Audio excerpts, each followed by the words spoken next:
Hello there, everybody, and welcome to the Untitled Film Podcast with Callum and Johnny. 1,000 unique downloads. Callum. Yeah, absolutely. More than 1,000 unique downloads. It's like 1,011 or something like that. It's probably more than that now. Yeah, that was when I looked this morning. So, welcome to one of the most popular podcasts in the world, I would say. I think we can pat ourselves on the back. Yeah, welcome. And after that 26 seconds of self-adulation, welcome. I am Johnny as ever. And I am Callum as ever. Two as well. Callum 2. Callum 2. Yes, it's like Audrey 2 from The Little Shop of Horrors. Wow. Oh, yeah. It means to kill a plant is going to get you. Indeed. So welcome back to this week's episode. We've got some interesting rom-coms to speak to you about this week. Oh yeah, one of my favourites. But before we do that, we do like to interact with our audiences, Callum. And how do we do that? Well, all you have to do is go to Untitled Film Podcast, both on Facebook and Instagram, and that's where we post all some interesting stuff. So we get some fun questions, update the new episodes, and we're also on YouTube. If you're not up to date on this whole Spotify revolution, you can listen to us there. And Callum, if you were to do such a crazy thing this week and post some things on there, what kind of things would you post? Well, this week I posted the question of a really good scene in an otherwise bad movie. And I think it's a bit of a personal kind of bugbear for me. I have a few examples, but the one I used is that, of course, the 4-hour version of Justice League came out a couple of years ago during the middle of COVID.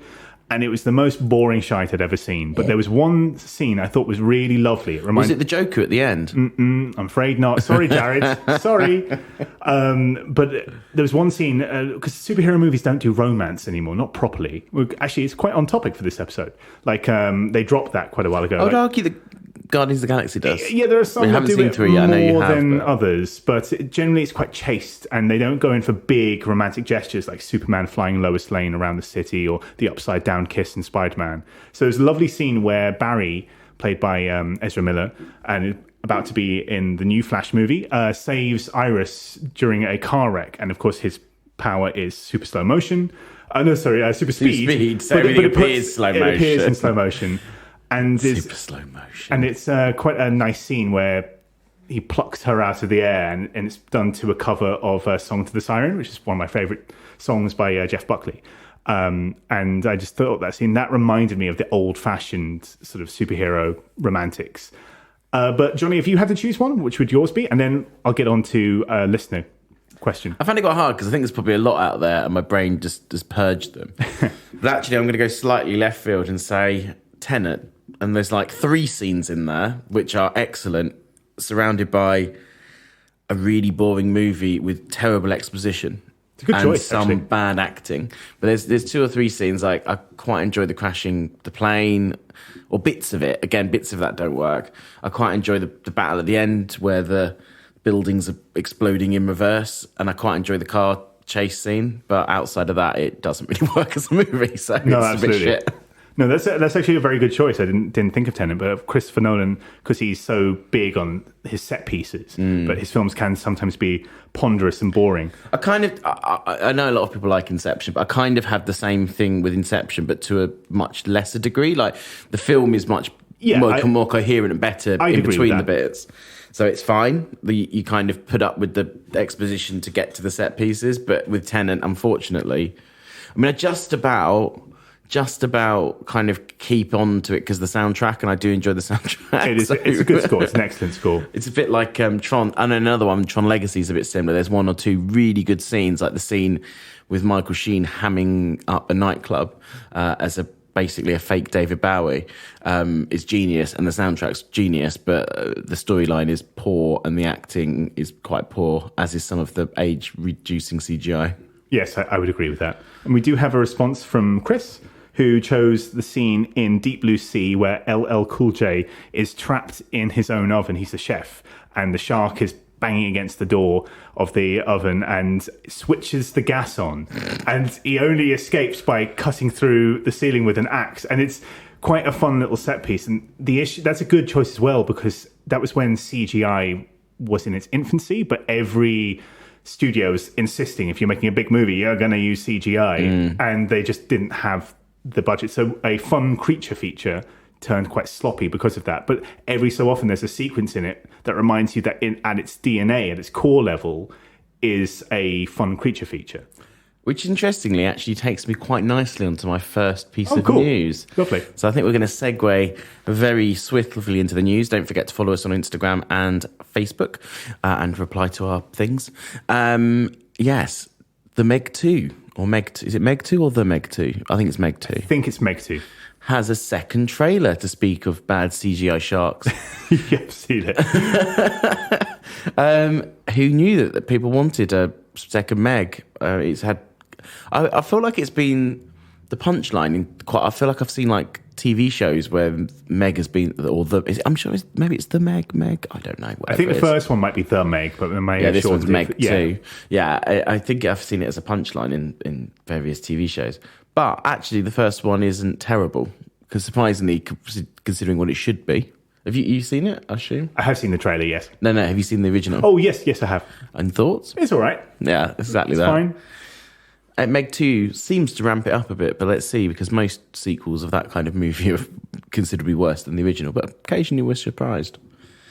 And on to your first piece of news. Well, it's quite an exciting one for me, because I love this character, but James Gunn is revealed the shortlist for the casting of both Superman and Lois Lane for his version of Superman Legacy, the kind of first big tentpole film when he takes over DC. So we have some names. They include Nicholas Hoult, who I actually quite like. The rest of them I don't know. David Corenswet, Jacob Elordi, and Andrew Richardson. Wow, you really chewed up some pronunciations of names there. Let's see, for Lois Lane, we have Emma Mackey, Rachel Brosnahan, and Phoebe Denover. Oh, and Samara Weaving. I missed one. Wow. I like Samara Weaving. She was the star of Ready or Not, which was a really fun kind of horror comedy. And so I'm rooting for her. Nicholas Hoult, I like. I don't see him as Superman, if I'm being honest. No, I don't either, really. And I think he... I actually think he's maybe too old now as well. Too old and also kind of a bit skinny in frame. But then again, so is Christopher Reeve. I mean, he could bulk up. I mean, that's probably an issue. But I don't think he's quite the right person for it. But maybe we'll be proven wrong. Maybe. I mean, there was a lot of people that when Arpats was picked as Batman, we were like... Well, that's true. Why? Also, why? Nicholas Hoult has been forever a bridesmaid. He nearly got Rooster. He nearly got Batman in this new version. So he's been like the kind of second or third guy. It might prove again to be the second or third guy. He'll have been but he will have been in Marvel movies and then DC movies as well. Be one of those crossover people. Because he was the Beast. The Beast. I was going to say the Thing, and I was like, it's not the Thing. That's the other one. Anywho, speaking of Marvel, but Sony Marvel as opposed to Marvel. Juno Temple has joined the Venom 3 cast, which is exciting because I like Juno Temple. Me too. I know both of us have a soft spot for two not great movies, but for some reason they're kind of... I don't want to say so bad they're good, but they kind of are. Like they there's something endearing about them, even though they're a bit shit. It's the kind of film my dad would have called jolly, which meant rubbish but enjoyable. Yeah, they are. I just quite like Tom Hardy growling at himself. I just think that's quite funny. He is funny in those films. He does a good job. And there are some good like one-liners and stuff in it, and obviously like having what's his face out of New Girl and stuff in it, like. It's got a good cast. Yeah. They seem to get the assignment. So I feel like Juno Temple is someone who would get the assignment on that as well. So I thought that was quite a good piece of... I don't know what she's going to play or what she's doing. Is it still Andy Serkis directing? Because he did the second one. That is a good question. I just filled the air here so that it's not just person looks something up on the internet, which is a Mark Kermode joke whenever they have to research something and man looks up something on the internet. Doesn't say. Okay, fair enough. The thing that I'm looking at. The person who co-wrote the first movie and wrote the second movie, is moving up to direct the third film. Kelly Marcel. She's a very prolific screenwriter. She has been the kind of not just the Venom movies, but also a few other big movies. But now she's also going to be a director. Sweet. So let's hope that goes well. And my second bit of news is that Ron Howard is piecing together the cast of Ron Howard. Who? Ron Howard. Explain to me who Ron Howard is. So, you know that big director who's not Steven Spielberg, but a bit more twee, but also a bit more frothy, but sometimes does something all right? No. Redheaded, narrated Arrested Development. Oh, the Arrested Development voice. Yes, him. Oh, okay. So he's piecing together his next cast for a film called Origin of Species. What? It's not about Darwin. It's a thriller that's just using it as a title. I looked at the plot, and it's just about a bunch of people who go to the Galapagos and I think have a bit of a fight. I've been there. Nice. Well, while you were there, did you see Ana de Armas? No, Did you see unfortunately. Jude Law? No, I'm not so bothered about that, though. Did you see Alicia Vikander? No. Did you see Daniel Bruhl? No. He'd have been cool to me. I would have really liked to have seen Ana de Armas. I'm just going to put that out we're there. big fans. Yeah, interesting. That would be interesting because Ron Howard's movies very much lay upon if he has a good script or not. If he has a good script, he usually makes a good movie. If he has a shit script, he usually makes a pile of shit. He's very meat and potatoes, Da Vinci Code. journeyman kind of director, so he can't elevate bad material, but he can deliver good material. Exactly. Hence why all the Da Vinci Code movies are such utter shite. Absolutely. The Dan Brown can't write for shit. Absolutely. And then they got hack screenwriters and just gave them to Ron Howard, who just filmed shit. Yes. Anyway, that's my Da Vinci Code rant, and I fucking hate Dan Brown. Worst writer ever who got famous. Up there with what's her face who wrote Twilight. Not Twilight, no, she's all right, Stephanie Meyer. I mean... Are you thinking of the woman that did 50 Shades of Grey? Yes. I can't remember what her name is. No, just poor writing. Although, anyway, I'm not going to get into it. Yes, we'll get into quite a tangent, I think. Good. That is the news for the week then. Well, you're welcome. Yes. You should be grateful. 1,000 downloaders are welcome. 1,011. Thank you for downloading. And should we kick off with the films this week? Shall we? Shall we not? Yeah, let's do it. So this week we have got 2 rom-coms. We do indeed. Arguably rom-coms. What are they? So the first one, it just came out on Disney Plus, and it just came out in cinemas not so long ago. It's a London-based romantic comedy independent film called Rye Lane.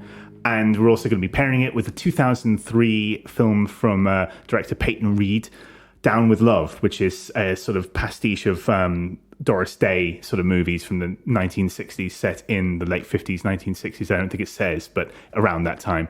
And so who wants to kick off the plot for this one? As you're such a champion, not to ruin it, you can tell us about Rye Lane. Okay, so Rye Lane is a story about 2 heartbroken people.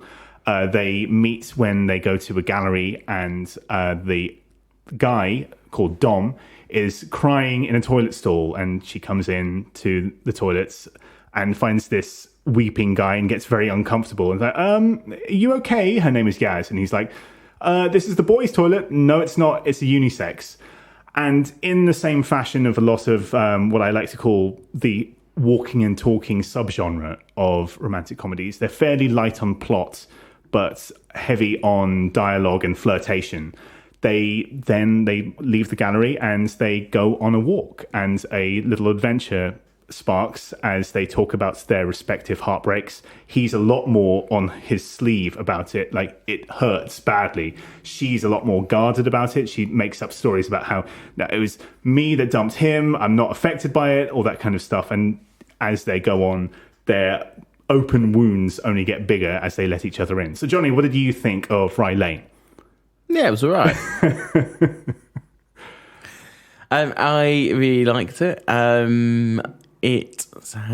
would I go with this? So, actually, funnily enough, I hadn't watched either film when we decided what. Well, no, so I had watched Down with Love years ago, but I hadn't watched either film when we decided what to do for this, and I didn't know a huge amount about Rye Lane, just the kind of basics. And one of the films that I nearly said to you that we should do was Nick and Nora's Infinite Playlist. Oh, I like that film. I quite like that film as well. And actually, it kind of reminded me of that, in that it's kind of pretty much all happens in one day. Mm-hmm. And you slowly watch 2 people falling in love with each other, which is quite a sweet premise. Yes. And if done well, is good. It is done well in this case. So really like the 2 leads. And they've got a really interesting, eclectic mix of people. I don't want to give too much away, but there's a few cameos from people in there. One really big star, but there's some quite good other ones in there and some quite interesting people, not all of whom are actors in the traditional sense, which I quite liked. There's some quite famous musicians and bits and pieces in there too, and that's all really nice. I was trying to decide if I liked how it was shot when I was watching it. Overall, I really do. I like the colour palette used. I like the way anyone who's been to that area around Brixton and Peckham in London, which I have quite a bit because I have friends that live there. You can see a lot of it in on the screen, which is really exciting, really interesting, and I think it really gives the really good grounding. But it's also shot in that kind of like hyper real way where. Although it's very realistic, actually, it's quite surreal at the same time, which I quite liked. It's a lot of the shooting, particularly when they're out walking around and stuff, is quite fisheye lensy and things, which again can annoy me sometimes. But if it's used right, I like it, and overall I liked it in this. If I have one slight criticism, it is a bit twee. The other film that it drew comparisons in my head to, there was a few, but the other big one was Juno. In that it's very kind of up to date, But unfortunately, I think if you watch Juno now, it feels like it's maybe aged a little bit. I do wonder, in some ways, will some things in this age a little bit quickly, which isn't a criticism. Some films are off their time, and some films are timeless. And for something that I really liked and really liked the characterizations, I thought maybe doing a little bit less of that might made it a little bit more timeless. But I don't think that really matters in the end of the day. How much did I enjoy it today? Really enjoyed it, and it's a definite watch. Something else that I'd like to say, you can make a really good, interesting movie that tells the story of two characters well in less than an hour and a half. Absolutely. Which is something I always bloody bang on about. You absolutely do. I think the time of this film is an hour and 22 minutes or something thereabouts. Genius. Love it. I'm here for it. No notes, 10 out of 10. Yeah, exactly. Ignore the criticisms. So what about you, Callum? Overall, the same, but I have to kind of put my bias up front. My favourite movie of all time is When Harry Met Sally. I used to lie and tell people it was RoboCop because I was a horror sci-fi nerd, but I love that film. It's still in my top 10, but it is When Harry Met Sally. I have a soft spot for a good romantic comedy. It cuts right through any cynicism that I have and just gets me. But to be critical, I will front load with a minor flaw, and it's a structural flaw that is in this particular subgenre of the walking and talking romantic comedy, is that the walking and talking section is always in the first 2/3 to 3/4, and then of course the third act drama they thing. struggle to stick the landing, and they tend to, and it's not a problem so much with the screenwriting or direction, it's just that in this particular subgenre, I haven't seen one to ever particularly stick this particular issue or stick the landing, because you fall in love with watching them so much as they walk and talk in the first 2/3 to 3/4 that when the obstacle, the third act, the 3/4 obstacle comes in the way and stops the walking and talking, you go, oh, I wish they were back to walking and talking. But in this movie, that happens literally in like the last 15 minutes, if that. So it's really not much of the film. I quite like the way, and again, not to give the ending away, but I think in some movies they'd go, it needs to be a third, and they'd have plumped out the last 25 or 30 minutes. Well, even longer than that. They'd have made that 15 minutes to 30 minutes in a lot of movies. Yes. And there's a very smart way which uses something that's used a few times in this movie, which is music, that they get through that. Yes, I agree. And I think it pulls it together quite nicely. I think it works better than most, but yeah, I would agree. It does struggle to stick the landing, but I think that's often the case with rom-coms in general. It's often the case with rom-coms in general, but it is always the case with this particular subgenre. So Nick and Nora's Infinite Playlist, you mentioned. Absolutely does not stick the landing. In Search of a Midnight Kiss, if you want to go ultra indie, the Before trilogy even has this a little bit. And that as soon as the walking and talking stops and they sit down or break up or whatever it is the obstacle, then it's slightly less interesting. But I do mean slightly less interesting. But up to then, all of your positives are mine, but I think just cranked up a little bit. I thought they're a humorous, well-paired leads. And I think that if the casting of the lead is probably in this kind of movie is the most important thing, and they absolutely are a really good pair. They are, and they have really good chemistry together. They have great chemistry. Also, I think something that hasn't been mentioned is the flights of fancy, the fantasy sequences. So when they're recounting their stories of breakups, each one intrudes the dream sequence. So it's done in, like you said, it was a hyper-real sort of way. But like in her retelling of the breakup, he'll pop into her story and actually kind of intrude the scene, and she'll do the same. And I like those little bits. It reminds me of things like Edgar Wright is probably an influence, and a lot of French New Wave cinema kind of does similar things. And it quite reminded me of High Fidelity as well, in that scene when they're thinking about what they would do with what's his name's character, the vegan guy that John Cusack's character's ex is dating. Yes. So when they beat up Tim Robbins. Yeah. But yes, I thought it was wonderful. I was beaming from ear to ear for most of it. And it also has a lot of references to old school hip hop, which I always appreciate. There's a subplot involving a Tribe Called Quest record, which if someone had stolen my Tribe, if I owned a vinyl copy of that album by a Tribe Called Quest, I would absolutely break into somebody's house to steal it back. I've got some Tribe Called Quest, but I don't think I've got that album, actually. Fair enough. I really, really enjoyed every bit of it, and any criticisms I have are tiny, really. But yeah, I have nothing but praise for this movie.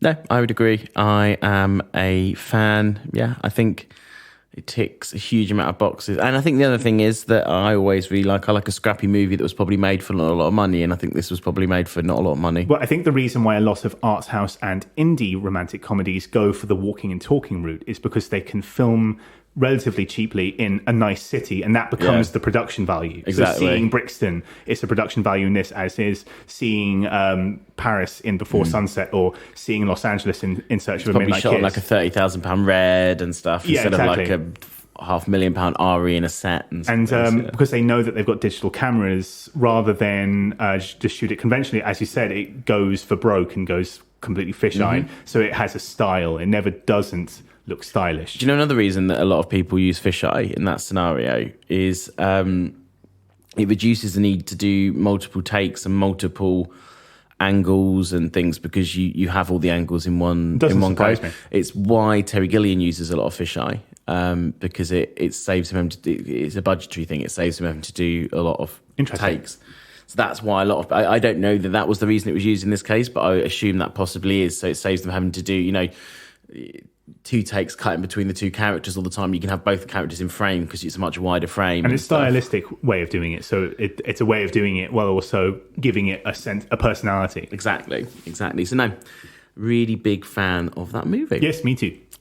I think that probably wraps that film up. I think so too. So enjoy this advertisement break. Hello there, and welcome back from the advertisement break. I'll have what she's having. I'll allow it.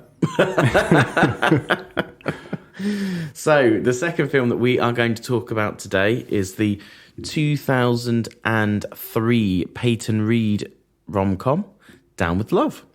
Peyton Reed, for those that don't know, is the person who has directed the 3 recent Ant-Man movies. He also directed Bring It On. It was another big one of his. Yeah, I'm a big fan of that. So he's got a bit of a flair as a cinematographer and director and things. And it's all on the screen on this movie, which we will talk about. So, Barbara Novak and Vicky Hiller, played by Renee Zellweger and Sarah Paulson, are a new writer on the scene and her literary editor. And the film opens on them going into a room full of, let's just say, nasty old men who are the board members of their book company, and they are trying to, or publisher is probably the technical term, and they are trying to get their or Barbara's book published. And it seems like they do it. But while doing that, Barbara's describing this type of man that she hates, this kind of philandering guy, and which is followed up by one of the nasty kind of men saying, "Well, that's the kind of men you have in your little I can't remember what state it was, but it was what mean people would call a flyover state. But in New York, they're so much worse. You'll be trying to protect your front and then protect your back and then protect you from above. Cut, split screen. There'll be quite a few of those in this movie. To a ladder falling out of a helicopter, and the dashing, what's his name? The dashing Catcher Block, played by Ewan McGregor, is saying goodbye to 3 triplets and jumping onto the roof of his. It's not a publisher, it's a magazine. What is a magazine publisher? Whatever it is. His publisher, where he is met by Peter McMahon, David Hyde Pierce's character, who is his publisher. And they start to talk about these... they start to talk about his philandering ways, like I'm floundering right now. It's quite hard for him to explain. Anyway... Barbara Novak quickly finds out about Catcher Block and doesn't like the cut of his jib. And Catcher Block comes up with a plan to write an expose for his magazine on how Barbara Novak is full of shit. And that's the plot. What did you think, Callum? Well, to steal your line, yeah, it was all right. But in this case, it really was all right. And I think, actually, I probably wouldn't have done much better with describing the plot, because what it's trying to do is, so this film is set broadly in the late 50s, early 60s. It doesn't say specifically when. It's trying to bite off the apple of Rock Hudson and Doris Day, frothy romantic comedies that use split screen gags and a lot of innuendo, but actually kind of fairly chaste. And the thing about those movies is that they're quite knotty. Like, they're double crossing each other, and then they fall in love, but then they fall out of love, and then they get married, and and that's what this romantic comedy is trying to do. There's a lot of sort of pretending to be someone else, falling in love with the person that person is pretending to be, but he's only pretending to be that person in order to catch her in a lie, and he's da-da-da. When I was watching it, I was thinking there's a lot of like Ocean's 11 in here. Similarly, Ocean's 11, of course, is a remake of Frank Sinatra. Yeah, Frank Sinatra. So that kind of heist movie is like, I'll pretend to be this person to do that thing. It does get a little bit. There is a difference between pastiche and parody and tribute. And I think this film sometimes veers all over the place. It kind of doesn't quite secure on, are we making fun of this? Yeah. Are we a big fan of this? Are we a big fan of Doris Day movies? Are we not? The vibe I got is that I think there is more love for those films than there is broadly. There's a few bits where they're like, wink, wink, we're in the 20th century now, and we don't think this way about women anymore. Yes. But other than that, but I think broadly, it sounds like I'm not liking this film, but I think it does, when it does kind of figure out what it wants to do, it gets the knottiness of the plot right. But I think sometimes, I guess my issue would be is that it over eggs the pudding. So, for example, it does a lot of split screen gags. I think it has about 6 or 7 across the movie. I could have done with 4. And I think across the film, and there's a lot of scenes where they're not, Catcher Block and Barbara Novak aren't meeting each other because he makes up an excuse because he's gone off to sleep with some glamorous, and that happens about 5 times in the film. I could have done with 2.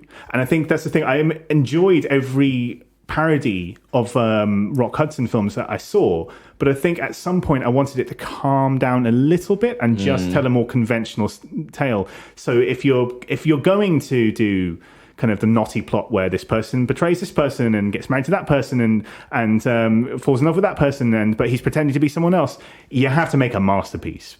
In order to get something like that right, or really right, rather than kind of 3 out of 5 right, you need to really make it the best damn version of that. Otherwise, it's just going to go, wait, what? Just calm down.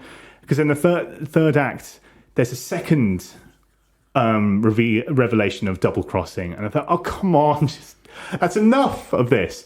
But that's the third act, surely. Yeah, no, sorry, the third act, sorry. But broadly, I did like it. So the good thing about Ewan McGregor and Renee Zellweger, who plays Barbara Novak, is that they do a good line in Americana. They'd just been in Moulin Rouge and Chicago, which both are kind of cheesy and broad and over-the-top versions of the past. And he was in Big Fish, and she was in I believe she did another film kind of in a sort of 50s, 60s setting.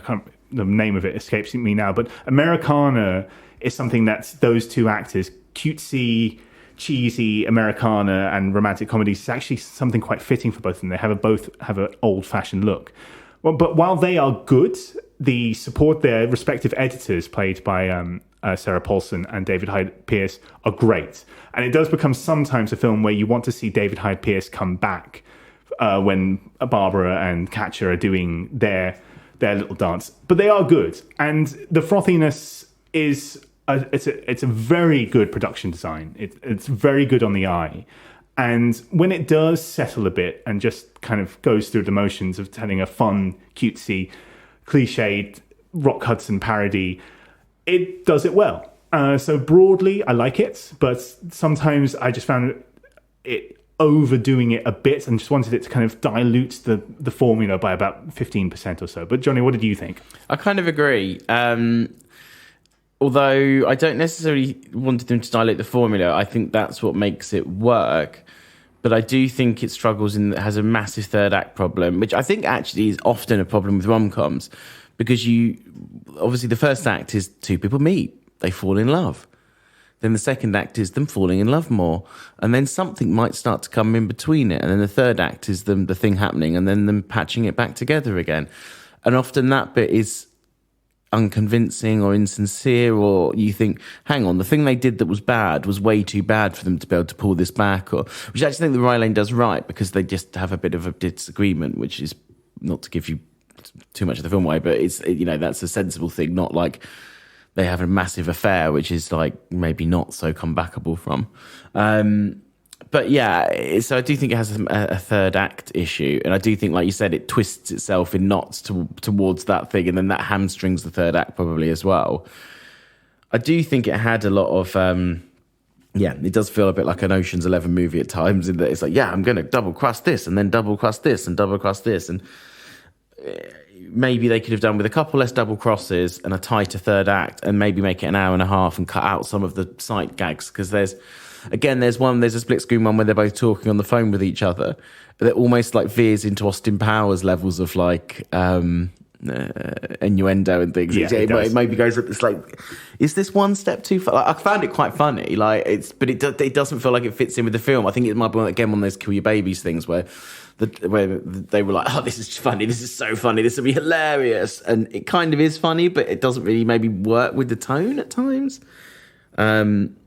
I really like. I'm going to put my cards on the table. I like Ewan McGregor as an actor a lot, and I like it when he's doing this kind of camp suave, if you know what I mean. He does it very well. It's one of the things. Well. Like Big Fish has a lot of camp suave as well. Yeah, and also in Bird of Prey, I think that's kind of him being that kind of like with a little bit of slime in there as well, but not like Jude Law levels of slime where it's like. Ugh. And I think he does that very well. He's got a very like winning smile. This was kind of when Renee Zellweger was at the peak of her powers and she was doing very well. But yeah, I also very much agree that Sarah Paulson and David Hyde Pierce really kind of steal the show. They're just great. They're both people that I've really enjoyed in various things they've done. I love Fraser, and he is basically just playing it's Niles. It's Niles. It's just Niles, and I'm happy about that. I have no problem with watching Niles Crane. Actually, the couple of the apartments were quite Fraser-esque as well. Yes, particularly Renee Zellweger's one, and also Sarah Paulson's just great. She's great in everything she does. I'm a massive fan since I watched Studio 60 on the Sunset Strip. So, I like it. I really like it. It's massively flawed, but I think it's. Although I think it's a film that maybe is greater than the sum of its parts in a way. When you really look at it and you think about what they're trying to do, and you think that the third act is not good and things, you kind of think, oh, it's a disappointment. But actually, it's a perfect Sunday afternoon. You know, we say this a lot about Sunday afternoon movies, but actually, this is one that I put it on the background when I was getting ready for this review, because I'd seen it before and I just wanted to refresh my mind.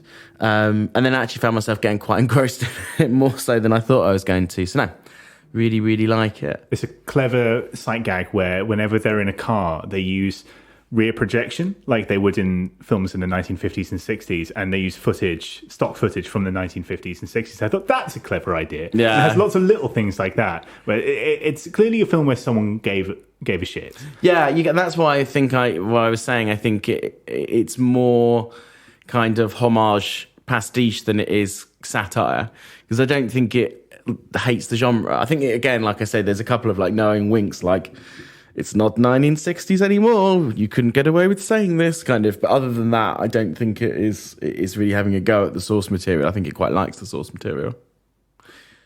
But yeah, any more to add? No, I think that's everything. I think we've summed up both films very well. Perfect.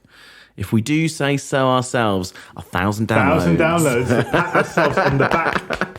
And I think at this time we need to say a big thank you to Robert Hardstone, without whom I'm sure all of this could not have happened, because I probably would have lost interest in having to edit every episode. He makes us sound great. He does a lot of hard work.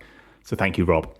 Thank you very much. And he will be on a very special episode in about 6 weeks' time. So roughly, yeah. Look forward to that. Excellent. So, Callum, scores on the doors for Rye Lane. Rye Lane was wonderful. I think so far it's my favourite film of 2023. I've seen it in cinemas, although that does partly say something about more of the state of cinema in 2023. I haven't seen, other than Rye Lane, I haven't really seen anything that's kind of blown me away. Yeah, I think that's a fair comment. But no, it was wonderful. This is a film that did blow me away, and this is the kind of film that cuts right through any sort of last remaining shred of cynicism that I might have. This is the kind of romantic comedy that just pins me to the wall. And minor misgivings aside, I'd give it a 9 out of 10. Yeah, I really, really liked it. I think it's short, snappy, interestingly shot, really well acted, funny, which is what I think sometimes people forget. A rom-com should be also funny as well as rom. And I believed in the characters. I probably don't like it quite as much as you, so I'm going to give it an 8 out of 10. Nice. And Callum, Down with Love.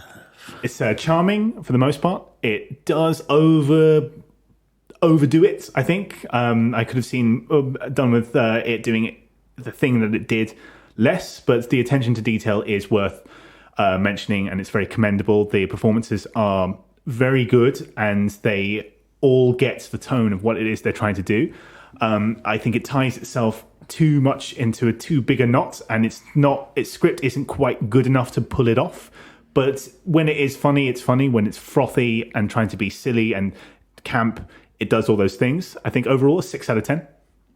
So I think my score is probably harsher than what in my heart of hearts I think about it, but I'm going to give it a score based on what I see on the screen, not as much as actually I kind of just really quite like Ewan McGregor and Sarah Paulson and David Hyde Pierce and Renee Zellweger just running around being silly.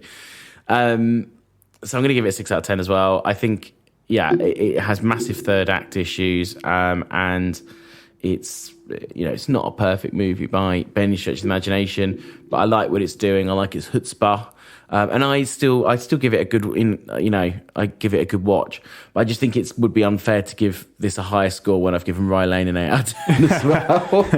I don't, because I was going to say 7, and then I thought it's a bit close to Rye Lane. But I also don't think Rye Lane quite is a 9 in my head, so I'm going to give this a 6 based on that. No, fair enough. Excellent. So we have given Rye Lane a combined 8.5 out of 10. So that is a definite must watch. And we have given Down with Love a 6 out of 10. So a nice rainy Sunday with a cup of coffee. And both are on Disney+. A bit of trivia for Down with Love. The musical number at the end is because both Renee did Chicago, of course, and Ewan did Moulin Rouge. And they discussed it. And they said it would be a shame for the two stars of the kind of the only two musicals to come along in ages to not do a musical number. Can we stick one in? And the director said, yeah, it sounds like a great idea. Fair. I think that's a fair show. Yeah. Excellent. Well, once again, follow our socials, Instagram and Facebook, Untitled Film Podcast. Is it Untitled Film Podcast or it is. Film Pod? No, it's podcast. And go do that, answer our questions, and have a great week. Thanks a lot. See you later. Bye. Bye.